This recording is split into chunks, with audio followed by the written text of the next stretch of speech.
Vamos a ir esta mañana a la palabra de Dios y tengo de entrada, desde el principio, le quiero hacer una pregunta, la cual tiene respuesta. Y la pregunta es, ¿cuántos cristianos hay en el mundo hoy?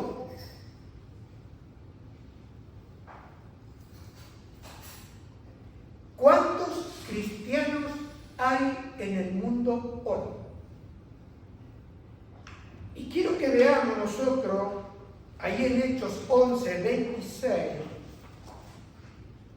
lo que dice la palabra de Dios. Lo leemos y dice, y se congregaron allí, escuche, comienza con congregarse, ¿no?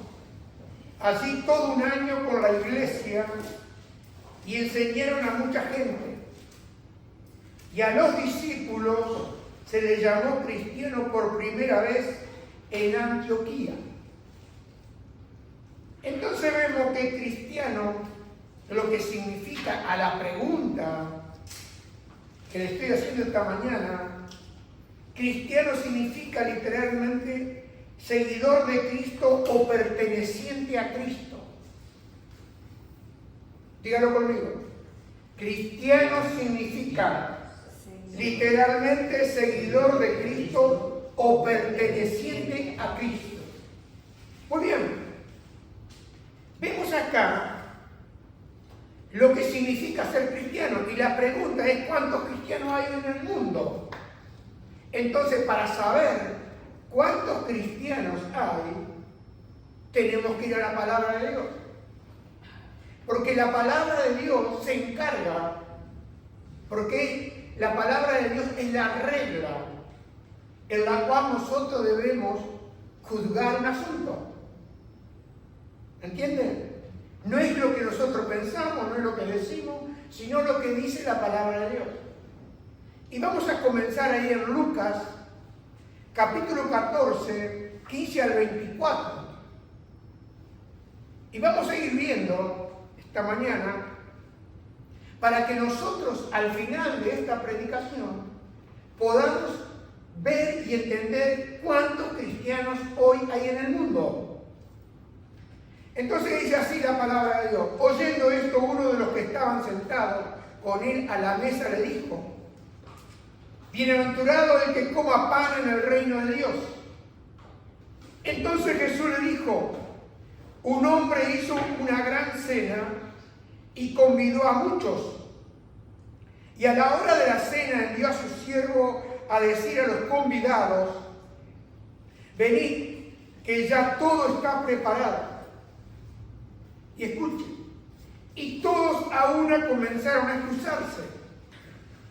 El primero dijo: he comprado una hacienda y necesito ir a verla, te ruego que me excuses.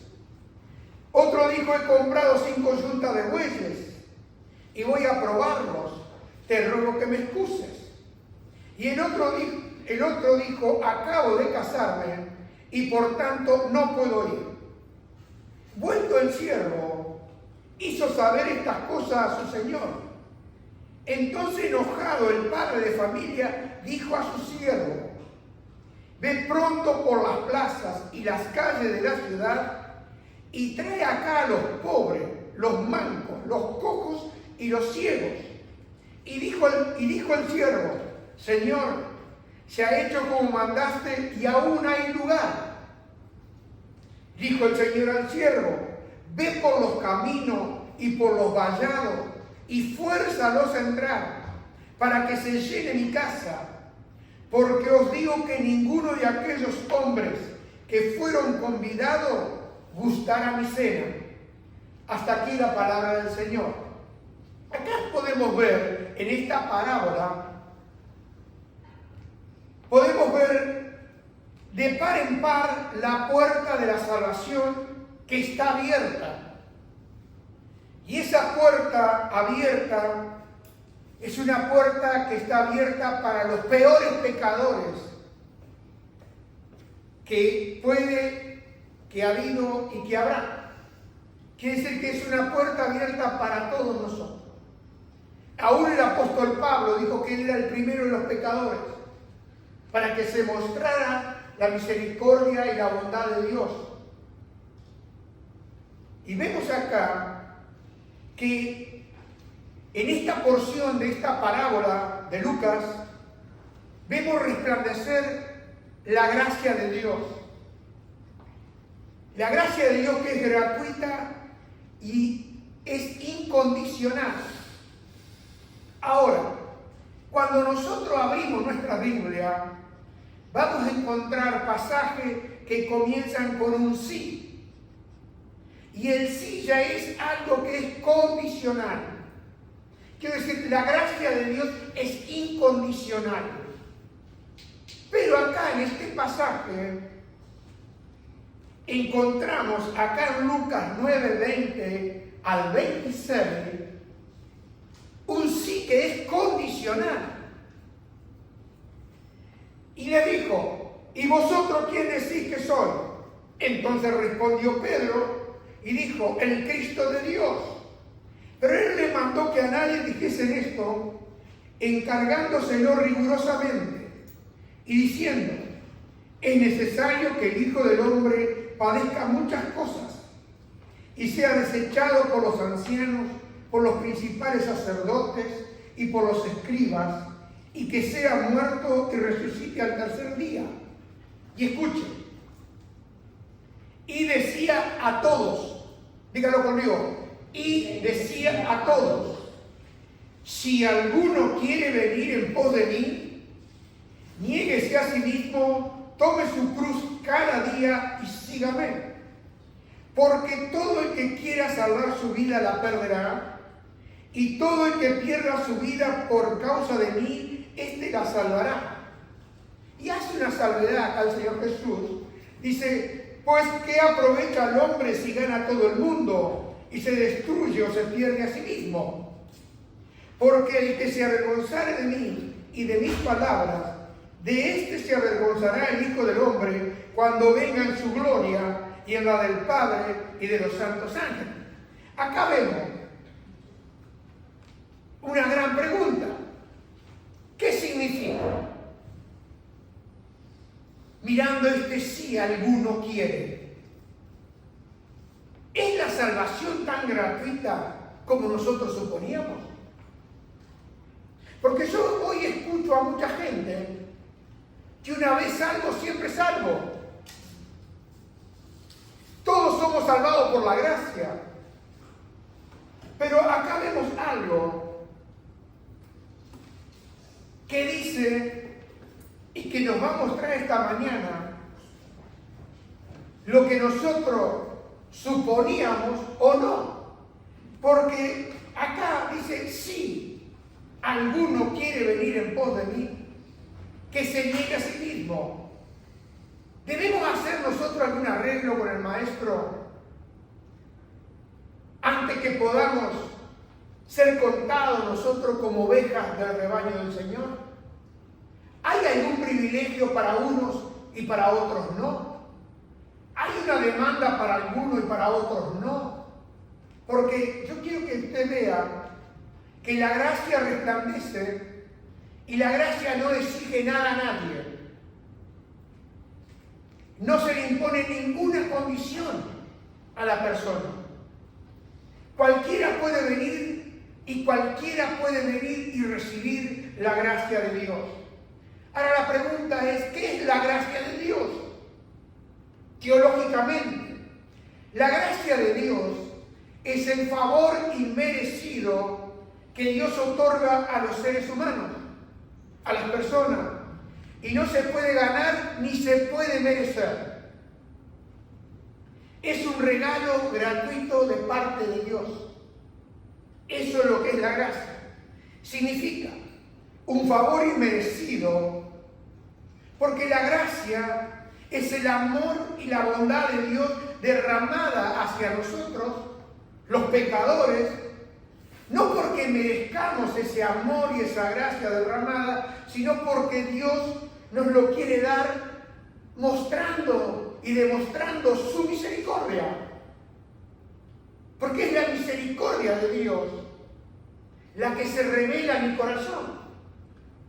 Es la gracia de Dios la que me hace a mí acreedor por gracia, como dice la Escritura, ahí en Juan 3:16 al 17. Porque de tal manera amó Dios al mundo que ha dado a su Hijo unigénito, para que todo aquel que en él crea no se pierda, mas tenga vida eterna.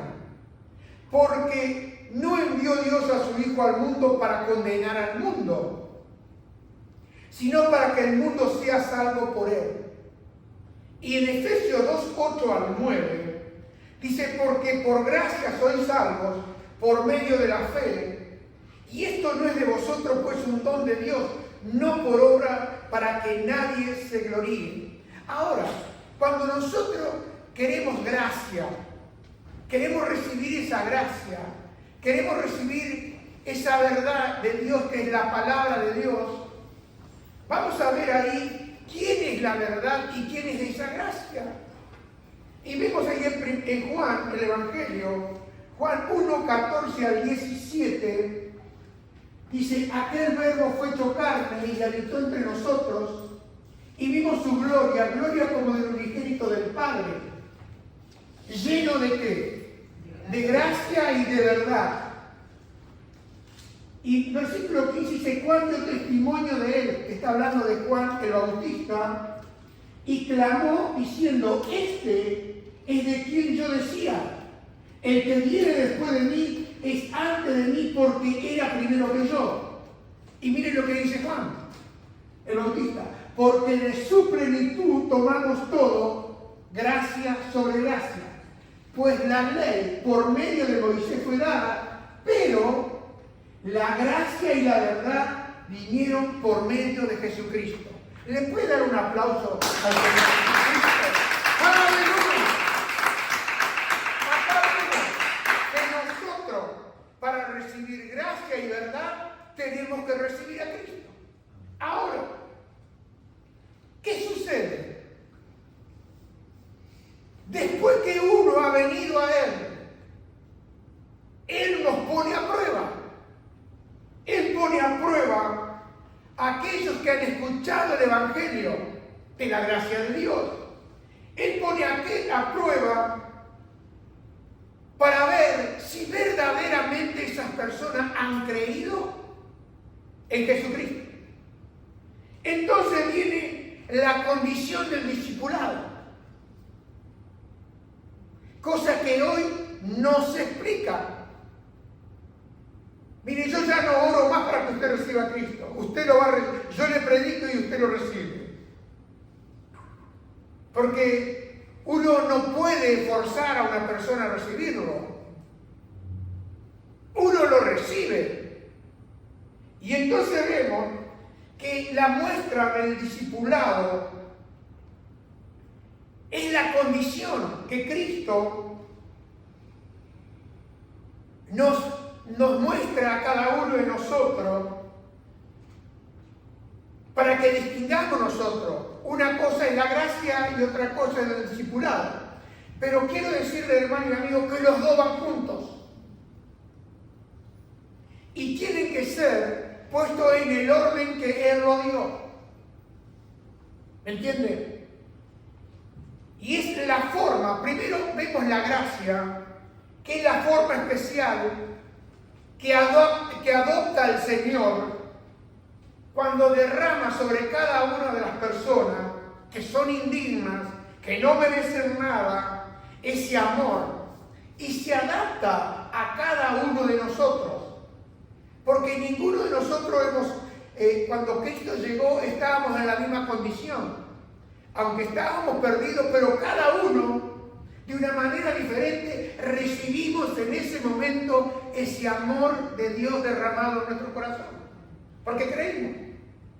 ¿Me entienden? Ahora, el discipulado es la forma que adapta el amor del cristiano o del creyente que nace de su propio corazón. Porque el amor de Cristo fue derramado en nuestro corazón, dice Pablo, por el Espíritu Santo. Entonces, ese amor de Cristo derramado en nuestro corazón es lo que nos impulsa ¿a qué? A ser discípulos de Cristo, a ser seguidores de Cristo. Entonces vimos que el discipulado es aquello que nos pone a prueba, porque Él nos mandó a predicar el Evangelio, y lo dice ahí en Mateo: ir por todo el mundo y predicar el Evangelio y hacer discípulos. No solamente que predique el Evangelio, lo que el Señor siempre buscó es discípulos. No gente que usted le predica en el tren, que le predica en el avión, que le predica acá. Pero bueno, la persona lo escuchó y a veces decimos, bueno, uno lo siembra y Apolo lo cosecha y Dios le da el crecimiento. Pero el propósito de Dios al compartir el Evangelio, el propósito de Dios con cada uno de nosotros para que demos el testimonio, es para que se conviertan en discípulos de Cristo. Entonces vemos que nosotros no podemos imaginar, ejemplo, el costo que le costó a Jesucristo.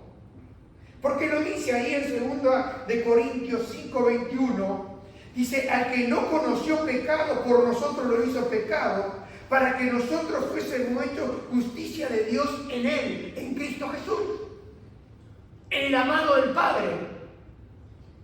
Y vemos ahí en Isaías, que el profeta Isaías profetizó, en Isaías 53:3-5, el siervo sufriente, que le llama, está escrito en la Biblia, de Isaías, dice: despreciado y desechado entre los hombres, varón de dolores, experimentado en quebranto, y como que escondimos de él el rostro, fue menospreciado y no lo estimamos.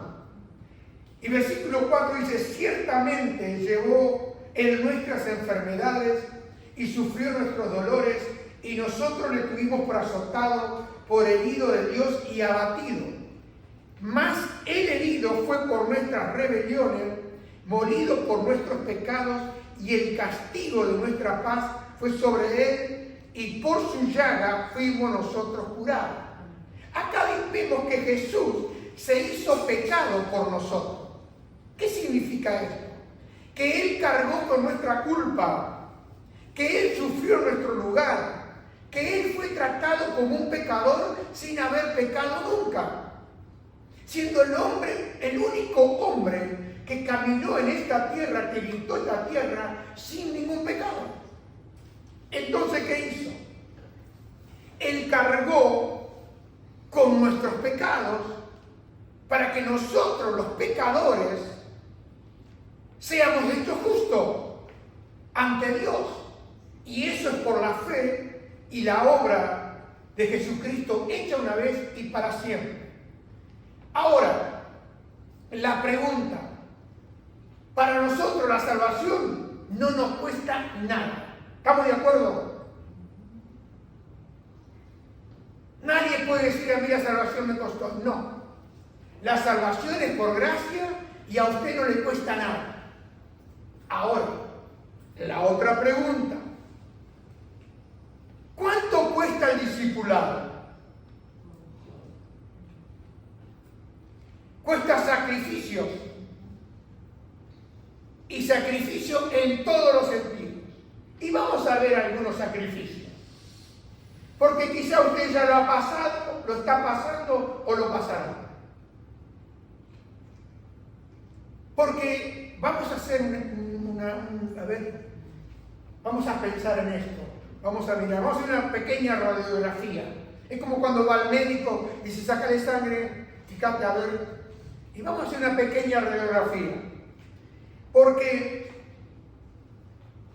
el ser discípulo incluye la oración, incluye el estudio de la palabra de Dios, incluye el congregarnos para ser instruido en la palabra de Dios. Y todos estos ejercicios, la oración, la palabra, el estudio de la palabra de Dios, el congregarnos, son desconocidos para todos aquellos que no son discípulos del Señor Jesús. Porque, ¿qué sucede? Nosotros debemos considerar el costo y sentarnos y calcular el gasto en el sentido que el Señor nos llama a hacer un presupuesto. ¿Usted sabe que el Señor nos dice que hagamos un presupuesto? Hoy en día que uno va y gasta de cualquier manera. Presupuesto. Y mire cuál es el presupuesto que Él nos da a cada uno de aquellos que un día dijimos que creíamos en Jesús. Vamos a ir a la palabra de Dios. Lucas 14, 28, 30.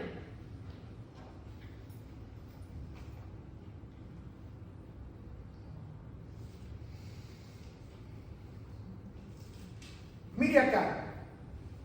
¿Por qué? ¿Quién de vosotros, queriendo edificar una torre, no se sienta primero y calcula los gastos?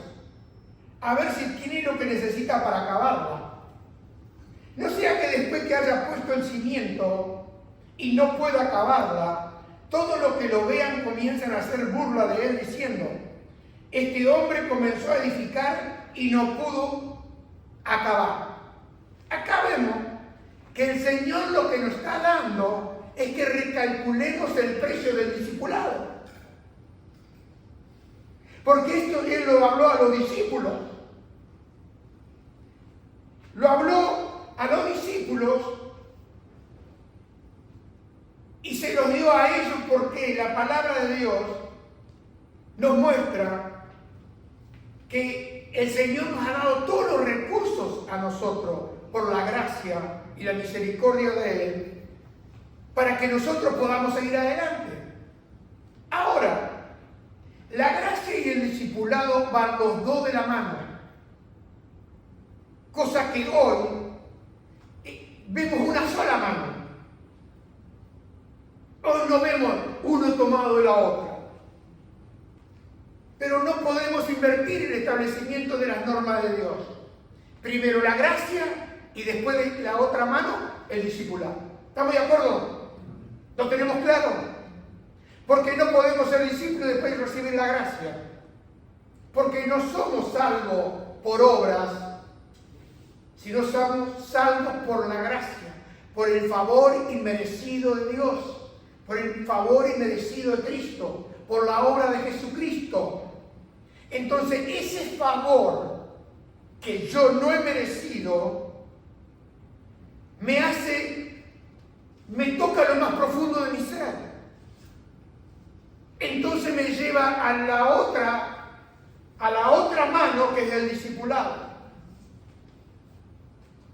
Y vamos a ver esto ahí en Marcos 10, 46 al 52. Y es el ejemplo de Bartimeo. Entonces vinieron a Jericó, y al salir de Jericó él y sus discípulos, una gran multitud, Bartimeo el ciego, hijo de Timeo, estaba sentado junto al camino mendigando, y oyendo que era Jesús Nazareno, comenzó a dar voces y decir: Jesús, hijo de David, ten misericordia de mí. Y muchos le reprendían para que callase. Pero él clamaba mucho más: Hijo de David, ten misericordia de mí. Entonces Jesús, deteniéndose, mandó a llamarle. Y llamaron al ciego Jorge, diciéndole: ten confianza, levántate, te llama. Entonces, arrojando su capa, dígalo conmigo, arrojando su capa, se levantó y vino a Jesús. Y respondiendo Jesús le dijo: ¿qué quieres que te haga? Y el ciego le dijo: Jorge, maestro, que recobre la vista. Y Jesús le dijo: vete, tu fe te ha salvado. Y escúchenme bien. Y enseguida recobró la vista. ¿Y qué pasó con Bartimeo? Léalo. Seguía a Jesús en el camino. Seguía a Jesús en el camino. Hermano y amigo, la gracia de Cristo Jesús encarnada y la verdad encarnada, Jesucristo, el Verbo, el Hijo bendito de Dios, cuando clamó, Bartimeo lo mandó a llamar y se paró delante de la gracia. Cuando estudiaba este pasaje, el ciego Bartimeo, lo primero que vio a Jesús, porque era ciego desde nacimiento. Nunca había visto ningún paisaje, nada. Cuando el ciego le fueron abiertos los ojos, vio a Jesús. Y hermano y amigo, cuando uno ve a Jesús, todo lo demás se termina. Porque dice ahí, muchos ciegos van porque no le ven. Ciego de ceguera espiritual. Hermano, si yo no he visto a Jesús, no lo voy a seguir. Y ahí está la gran distinción entre el que dice ser salvo por gracia y aquel que dice ser salvo por gracia y como Bartimeo le sigue a Jesús. Porque en el momento que tus ojos y mis ojos son abiertos, ya no hay más palabras. Ya no alcanzan las palabras. Hay una atracción. Porque me atrae. Porque la gracia del Señor se detuvo al clamor de Bartimeo. Y todos nosotros en algún momento, antes de llegar a ser salvos, clamamos a Él y Él nos socorrió. Porque a Él le dijo, ¿qué quiere que te haga? El hombre estaba ciego. Yo me acuerdo que estaba enfermo. ¿Me entienden? Y clamé a Él y Dios me sanó. Y en el momento que Él me sanó, no me quedó otra cosa que ir a la iglesia a agradecer. Porque yo me recuerdo, yo decía, no, pero está bien, yo era católico, apostólico romano, yo usted me ha escuchado muchas veces. Pero hubo algo que me llevó a agradecer. Y ese día que yo entré, me encontré con Él ahí. Y eso tiene que haber pasado más de 40 años. Y hasta el día de hoy no he dejado de seguirlo a Él porque he reconocido como Pedro, ¿a dónde voy a ir? Si solo Él tiene palabra de vida, solo Él tiene palabra de ánimo para mi vida. Solo Él me hace bien. Solo Él es el amigo de la medianoche. Solo Él viene en el camino de la soledad. Solo Él viene en el camino cuando uno va al camino a Emaús, cuando tú has perdido la esperanza. Y viene Él y te recuerda la palabra. No era necesario que el Hijo del Hombre sufriera, sea despreciado. No están los salmos, no están en los escritos de Moisés. Y recobraron la fe. Y cuando iban a partir el pan se dieron cuenta que era Jesús. Y cuando vieron que era Jesús, ¿qué hicieron ellos? Lo de sin esperanza, volvieron a Jerusalén. Y hoy estamos viendo a la inversa. Hay gente que se va de la Jerusalén. Hoy vemos que hay un montón de cosas que estamos viendo que la gente hay un retroceder, no un avanzar. Porque Jesús le dijo a Bartimeo, vete. Y vemos que a Bartimeo tampoco el Señor Jesús le impuso ninguna condición. Dice claramente, lo puedo poner claramente. Vete. Ahora, ¿qué hizo Bartimeo cuando Jesús le dijo vete? Porque yo he podido ver a lo largo de tantos años en la iglesia que yo recuerdo, año 2009-2010, en el tiempo de la crisis, mucha gente venía y pedía oración porque perdían su casa, perdían sus trabajos, perdían. Pero a los pocos meses conseguían trabajo y vete, se fueron. Y queda el recuerdo que un día fueron a la iglesia evangélica, pero no están más. Recibieron el favor, pero no le conocieron a Él. No hubo una atracción por la persona de Cristo. Ahora, ¿qué hizo Bartimeo? Bartimeo, impulsado por la gracia de Dios, permitió entrar en el camino. Porque aquellos que realmente reciben la gracia de Dios y con todo su corazón son los que siguen. ¿Me entiendes? Porque un favor lo puedes tener un tiempo. ¿Va entendiendo más o menos lo que está pasando hoy en día? ¿Lo va entendiendo? Porque es importante que usted lo entienda. Porque miren lo que dice la Escritura, Lucas 14, 25 al 26, cuando estamos hablando del costo del discipulado. Dice que grandes multitudes iban con él, y volviéndose les dijo, se dio vuelta Jesús porque era inmensa la multitud que le seguía. Si alguno viene a mí, acá hay un sí. Dígalo conmigo, sí. Si alguno viene a mí y no aborrece a su padre y madre y mujer e hijos y hermanos y hermanas y aún también su propia vida, ¿qué dice el Señor? No puede ser mi discípulo. Porque la palabra aborrecer significa preferir en lugar de. Si yo prefiero a mi padre, si yo prefiero a mi madre, si yo prefiero a mi esposa, yo prefiero a mis hijos y los pongo delante de mí, eso es un ídolo. Porque Jesús dice, si no me aman más a mí, quiere decir que yo amo todo y a Cristo lo tengo ya en el cuarto o quinto lugar. Porque miren lo que dice Mateo 6:24. Perdón, Mateo 10:37. El que ama a padre, escuchen, o a madre más que a mí, no es digno de mí. Y el que ama a hijo o hija más que a mí, no es digno de mí. Hoy hay grandes problemas con los hijos. Hoy hay grandes problemas con las hijas. Hoy los padres aman más a sus hijos que a Cristo. Hoy los hijos aman más al padre, a la madre, que a Cristo.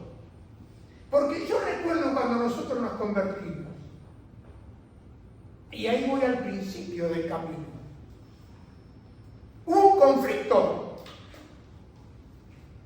Decían que estábamos locos, que nos habían lavado la cabeza, porque ya no participábamos de las comidas, ya no podíamos ir a primera hora, sino que comenzamos a llegar después para cómo en la iglesia los cultos duraban 5 horas en ese tiempo.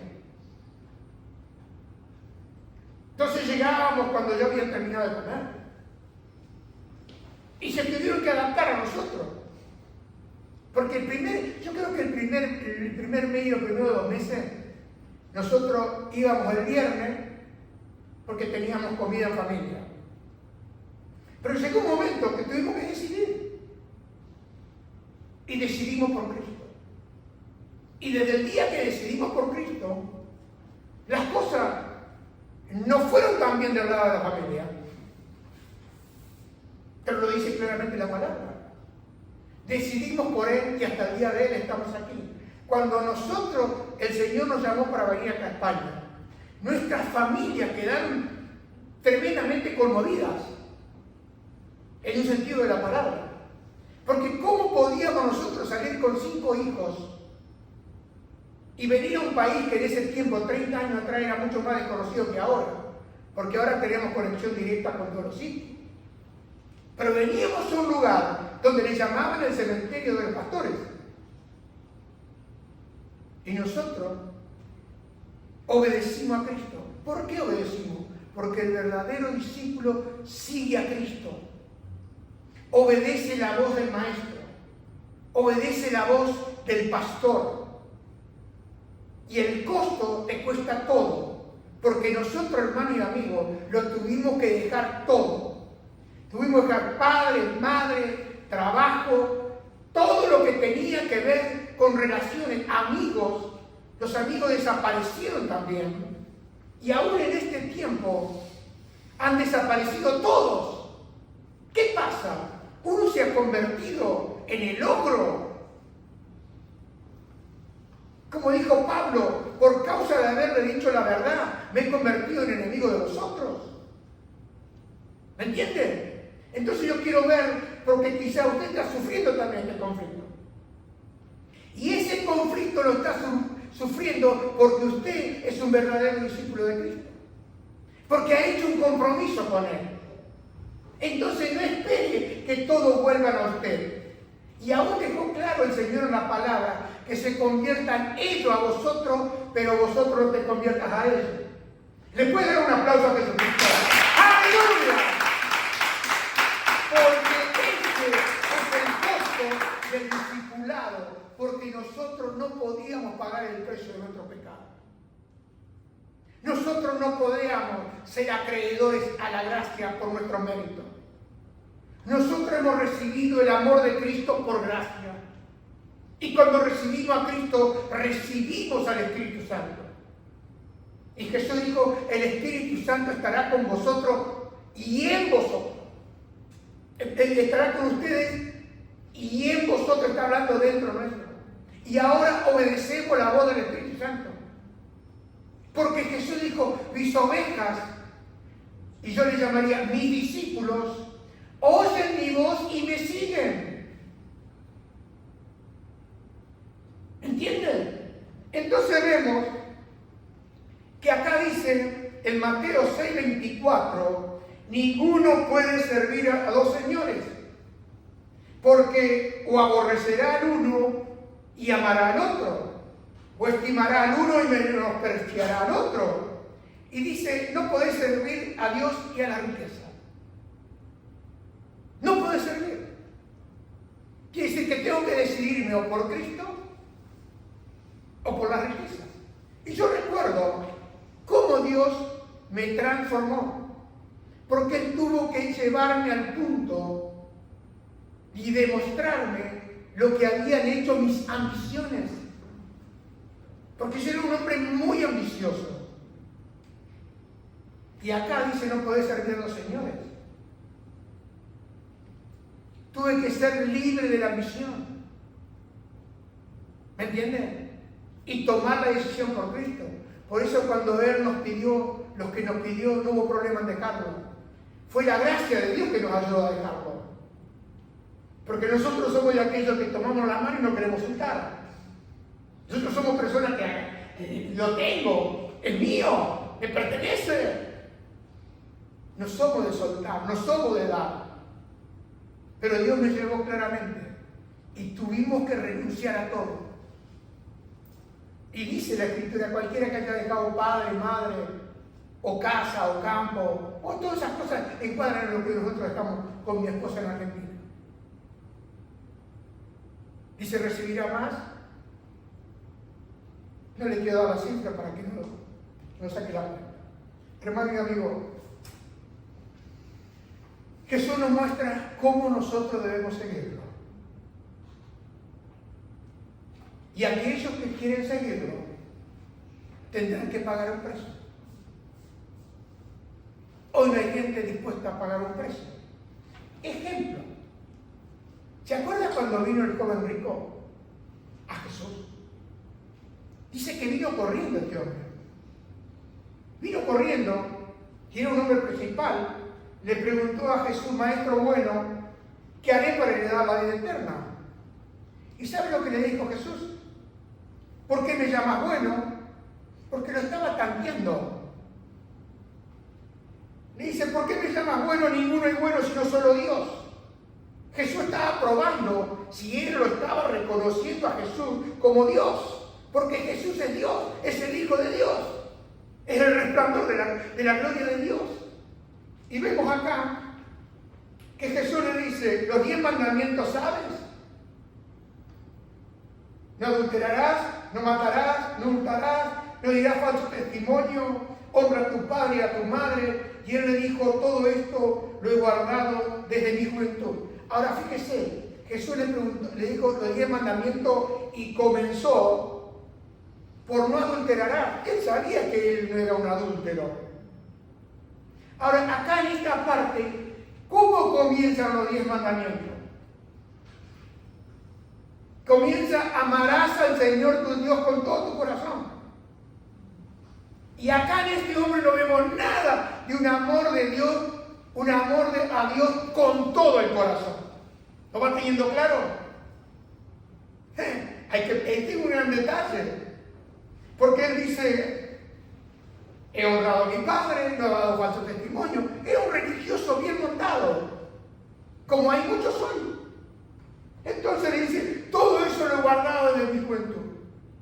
¿Se acuerdan que estaba adelante, que decía: yo no soy adúltero como este, yo no hago como aquel?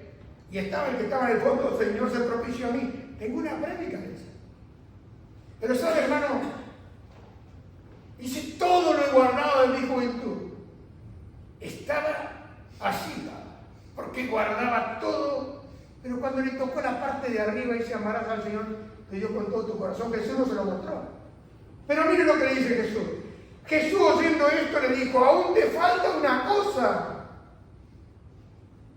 Vende todo lo que tienes y dale a los pobres, y tendrás tesoro en el cielo, y ven y sígueme. Entonces él, oyendo esto, se puso muy triste, porque era muy rico.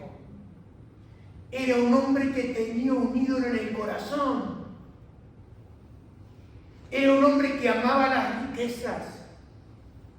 Era un hombre que tenía un ídolo en su corazón. La ambición lo tenía controlado. Y cuando el Señor le dice: vende todo lo que tienes y dale a los pobres, no es que todos tengamos que dárselo a los pobres. Porque a este hombre le indicó claramente lo que tenía que hacer. Porque usted le puede dar todo lo que tiene y él le va a dar mucho más de lo que usted tenía. Si no, vea la vida de Job. Entonces vemos que se fue muy triste este joven rico. Ahora yo le pregunto: ¿lo dejarían hoy las iglesias al joven rico irse de la iglesia? En el estado que está la iglesia hoy, ¿no tratarían de rebajar el precio al joven rico? ¿No le dirían al joven rico cómo está el asunto económico-financiero? ¿No le harían un precio? ¿No le dirían a este joven discípulo: mira, el discipulado no es para todos? Vamos a ser claros de arranque. El discipulado no es para todos. Tú estás demasiado ocupado por la finanza, tú estás demasiado ocupado por la economía. Tú encárgate de este asunto y le rebajamos el precio. Total, hermano, con tal que no se vaya. ¿Cómo se me va a ir el hombre rico de la iglesia? ¿Cómo se me va a ir este joven que tiene la mayor ofrenda? Le hago la pregunta: ¿no le rebajaría el precio? Ahora, al hermano Jorge, al hermano Carlos, al hermano Ramón: no, usted tiene que ser discipulado, porque si usted no hace discipulado, hermano, hoy se está rebajando el precio. Hoy se está negociando. Hoy, según lo que tú tienes, vales. Pero, hermano, la salvación es por gracia para todos. Y en la iglesia de Cristo no hay distinción, ni rico ni pobre. Pero hoy se hace la distinción. Hoy se hace la distinción: cuanto más tiene, más vales. Y, hermano y amigo, este hombre tuvo y tenía un ídolo, y sabe lo que pasa cuando usted tiene un ídolo en su corazón: se va triste. Abandona a Cristo. Porque un hijo puede ser un ídolo. Un esposo puede ser un ídolo. ¿Cuántas mujeres han sufrido por causa de su marido insistiéndole vez tras vez que abandonaron la iglesia? Y abandonaron la iglesia, porque la iglesia no es una institución humana. La iglesia la crió el Señor Jesucristo, que la compró por su propia sangre. Insistió su marido hasta que dejaron la iglesia. Entonces, ¿a quién amaron más? ¿Al esposo de la iglesia? al novio de la iglesia o a su marido. Está pasando hoy. Porque si hubiesen seguido, su esposo tarde o temprano terminaría entregándose a Cristo. Y si no, ella no sería juzgada. O él, lo mismo con el hombre.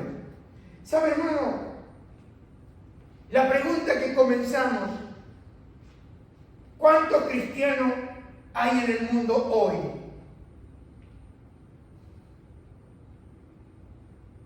Aproximadamente, en este momento, hay 2.200 millones de cristianos distribuidos en todo el mundo, en diferentes, creo que hay 1.400.000 católicos, 1.400 millones de católicos. Después están los protestantes. Después mire quién aparecen como cristianos: los testigos de Jehová. Aparecen como cristianos los mormones, que son del ángel Moroni. Y Pablo dijo que si él o un ángel del cielo le anunciara otro evangelio, fuera maldito. ¿No lo dijo él? Entonces vemos que hay un montón de cristianos. Ahora mire usted, conforme a la palabra de Dios, ¿cuántos cristianos hay? Puede dar usted por sentado. Y se cree que para el 2030 habrá 3.000 millones de cristianos. Cristianos sin ninguna obligación. Todos salvos, siempre salvos. Pero sabe, hermano, cuando le preguntaron al Señor, uno que vino a preguntarle, le dijo: Señor, ¿son pocos los que se salvan? ¿Sabe lo que él dijo? No le contestó. Pero él le dijo: esforzaos para entrar por la puerta estrecha. Porque dice: muchos procurarán entrar y no podrán. Jesús no le respondió a este hombre directamente con un número, pero sí lo redirigió a la responsabilidad de cada uno, a la responsabilidad de cada persona a entrar por la puerta angosta. Y hermano y amigo, la puerta angosta representa el camino de la salvación. Y el camino de la salvación es un camino estrecho, es un camino exigente, es un camino en contra de la cultura del tiempo que estamos viviendo y la cultura mundana.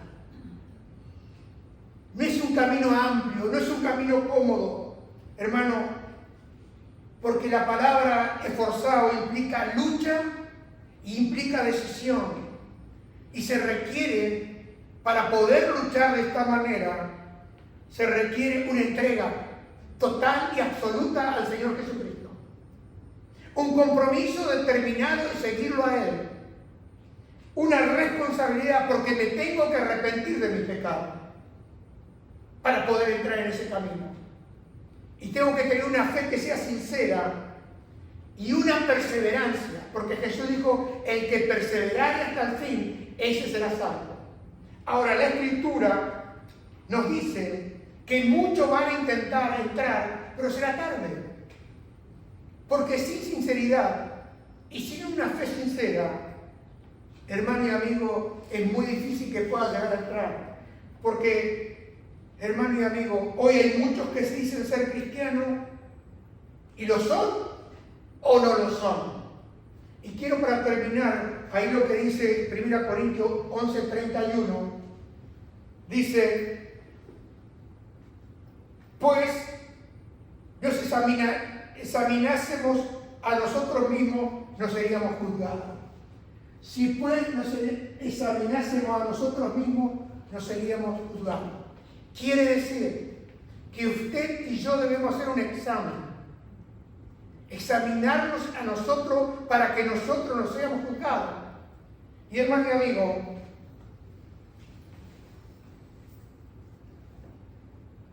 ¿soy cristiano verdadero? ¿Soy cristiano verdadero?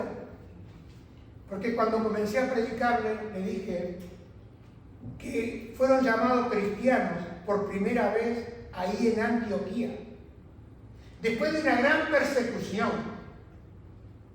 Después que Herodes mató a Jacobo, Santiago.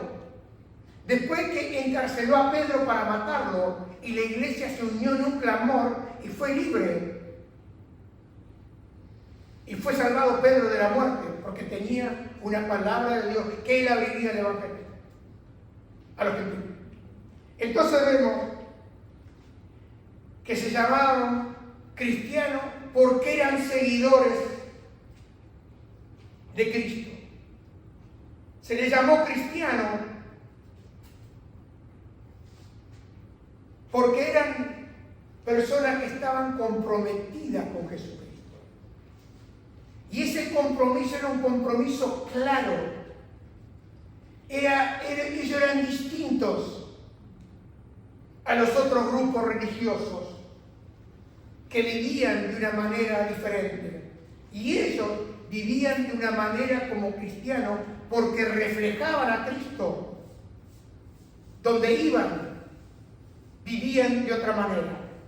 Te pregunto, si nosotros hacemos el autoexamen, ¿vemos tantos cristianos acá?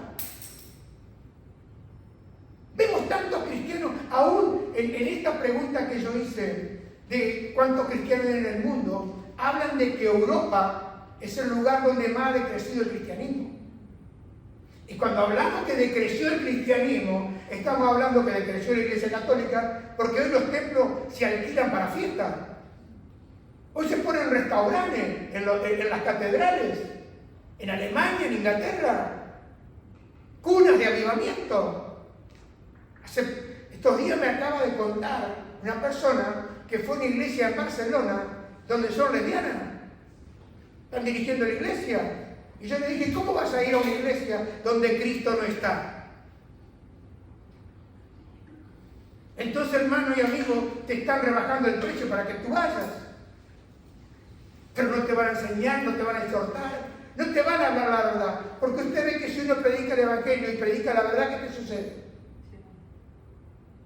¿Lo va entendiendo o no lo va entendiendo? Pero yo no le puedo hacer precio, hermano. Yo no le puedo rebajar el costo. Yo le debo decir la verdad. ¿Por qué? Porque yo voy a ser juzgado. El día de mañana, yo voy a ser responsable de mi vida.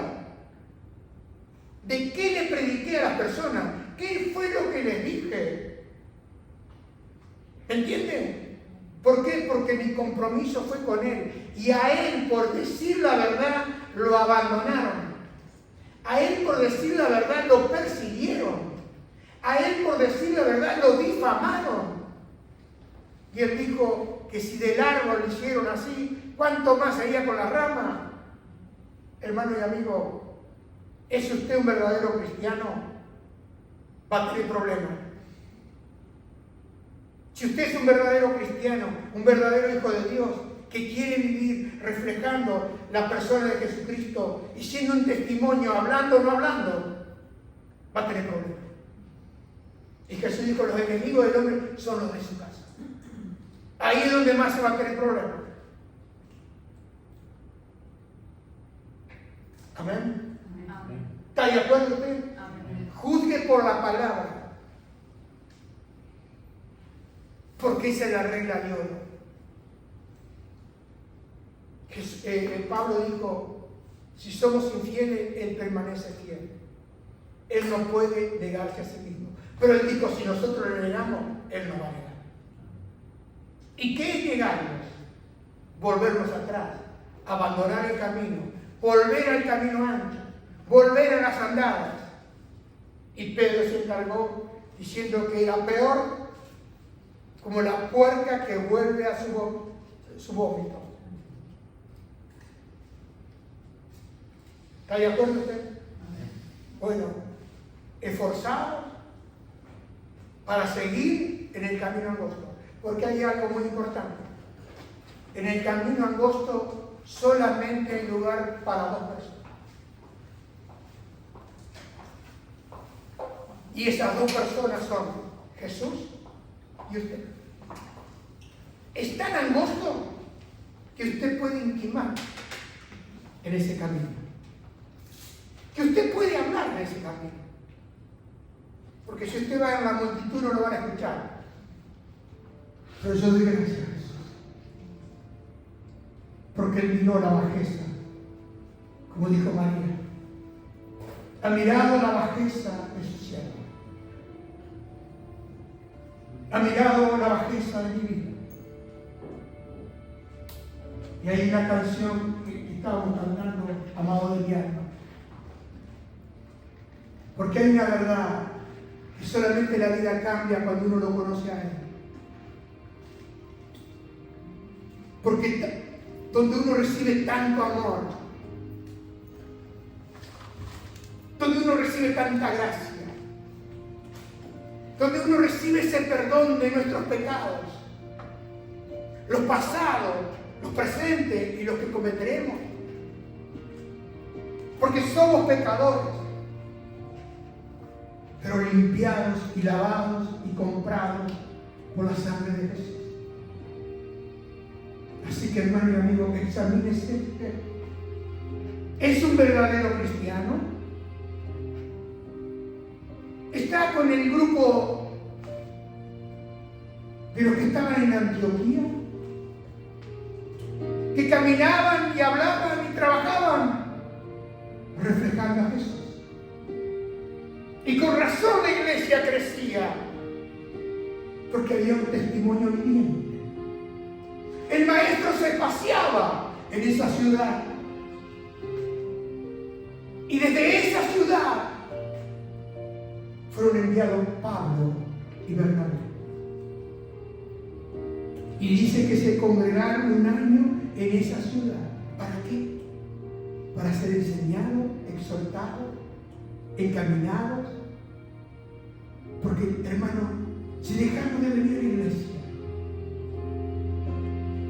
si no tenemos prioridad, si no guardamos nuestra responsabilidad, ¿qué testimonio podemos dar?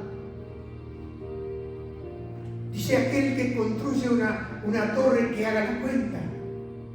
Se van a burlar si no terminas. ¿Y saben quién son los que se burlan? Los mismos demonios. Los que te perseguían para que tú abandonaras, ahora se te burlan.